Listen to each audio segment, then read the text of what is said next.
Hi, friends. I'm Dave Barkalow, pastor at Fort Walton Beach First United Methodist.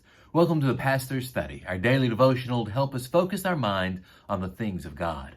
Right now, we are going through several of Jesus' parables. We began on Thursday with the parable of the sower or the parable of the soils, kind of depending on how you look at it. And we're taking each soil one by one. We talked about the soil that fell on the path and was snatched away quickly.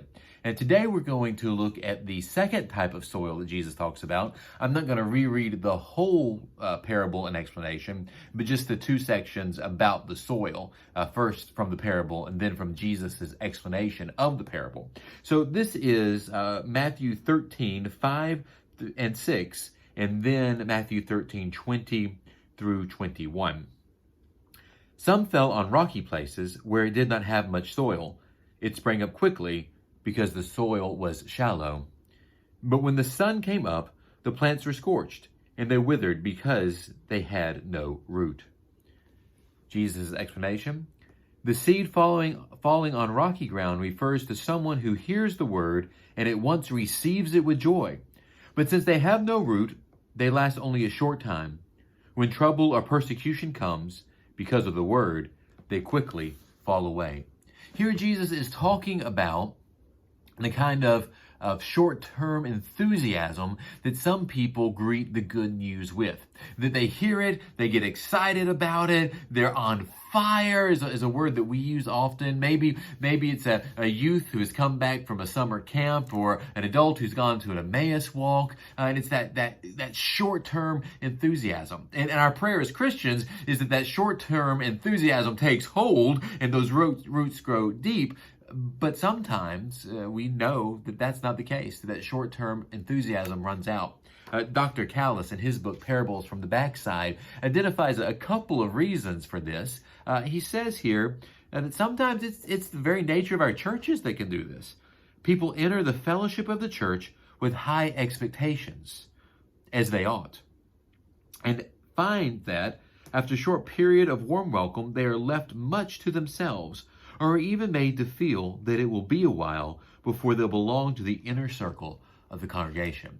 Sometimes people with such enthusiasm come into our congregations and we're not quite as enthusiastic anymore. We're a little more settled, a little more temperate, and that's not necessarily bad. But sometimes that enthusiasm means we kind of get a little more closed, a little bit more guarded. And people who are new to the churches, sometimes they find it difficult to really get inside.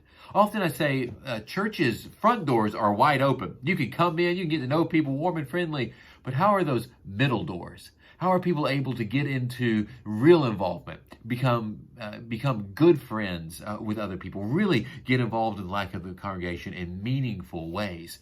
I think that helps. Otherwise, sometimes it can just be this short-term enthusiasm with shallow roots that spring up and then wither away. Also, Dr. Callis points out that another time when the soil of the soul is inclined to be shallow is in periods of personal loneliness. I think that has a great resonance with us today. When people are lonely, they are more apt to grasp at emotional straws. That's why the widow is easily prey for the confidence game or the religious charlatan. The soil is quick to entertain some new seed since the soil has been disrupted by loss. At such times, a person is also open to religious experience, but the soil may be lacking in depth, and the plant which springs up so quickly may just as quickly wither away.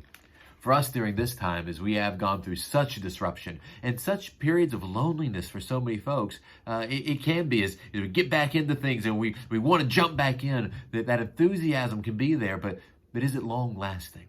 Friends, my prayer for all of us today is that we wouldn't just have momentary enthusiasm, but rather we would allow our roots to grow deep, as we'll talk about in a couple of days. Remember, friends, I love you.